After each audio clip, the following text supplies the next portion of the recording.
নমস্কার বন্ধুরা, আপনাদেরকে স্বাগত জানাচ্ছি আমাদের চ্যানেলের আরেকটি নতুন ভিডিওতে। আশা করছি আপনারা সবাই ভালো আছেন। ভিডিওটি সম্পূর্ণ দেখার অনুরোধ রইল।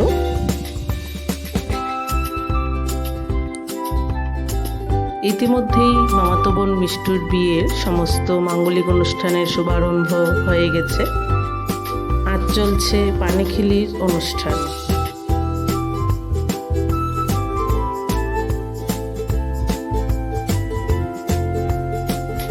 বিয়ের সমস্ত মাঙ্গলিক অনুষ্ঠানের মধ্যে পানিখিলি অনুষ্ঠানটি অন্যতম।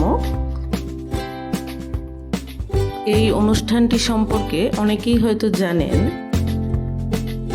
কিন্তু যারা যারা জানেন না তাদের জন্য সংক্ষেপে বলে রাখি কি কি করা হয় এই অনুষ্ঠানটিতে। পানের খিলি অনুষ্ঠানে 5 জন সধবার প্রয়োজন হয়। 5 জনের বেশি হলেও সমস্যা নেই, কিন্তু 5 জনের কম হলে সমস্যা আছে। এতে কোনো পুরোহিত প্রয়োজন হয় না। সধবা মহিলারাই বিভিন্ন আচার সম্পন্ন করে থাকেন। অনেকগুলো পান নিয়ে পানের খিলি তৈরি করা হয় এবং খিলির মধ্যে বাঁশের কাঠি দিতে হয়।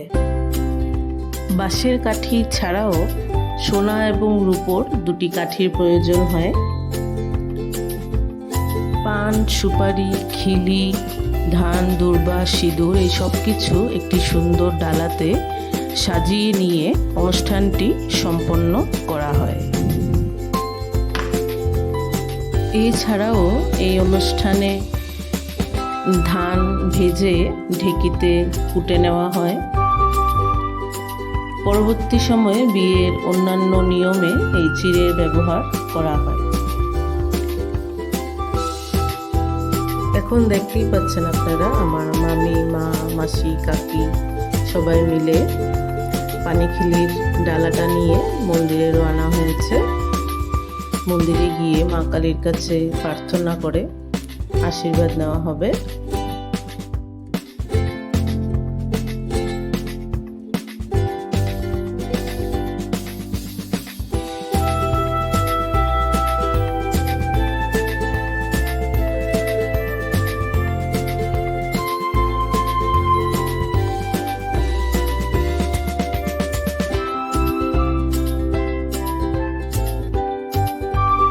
এরপর সকলে মিলে সিঁদুর খেলে নেয়।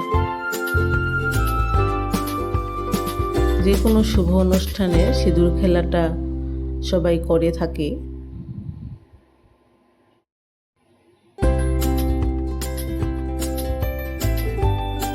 এবার মন্দির থেকে বাড়ি ফিরে বাড়িতে এসে হই হুল্লোড়, নাচ গান সব কিছু চলতে থাকছে।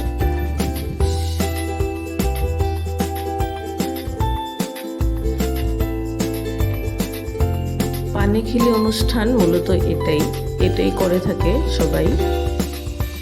এরপর সবাই বাড়িতে ফিরে মিষ্টুকে ধান দুব্বা দিয়ে আশীর্বাদ করে আর সকলে মিলে মুখ মিষ্টি করা হয়। এখানেই পানিখিলি অনুষ্ঠানের শুভ সমাপ্তি। দেখা হবে আবার পরবর্তী ভিডিওতে। ভিডিওটি ভালো লাগলে অবশ্যই লাইক, শেয়ার, সাবস্ক্রাইব এবং কমেন্ট করে দেবেন। আর কি কি ধরনের ভিডিও দেখতে চান অবশ্যই জানাবেন। ধন্যবাদ, সাথে থাকবেন।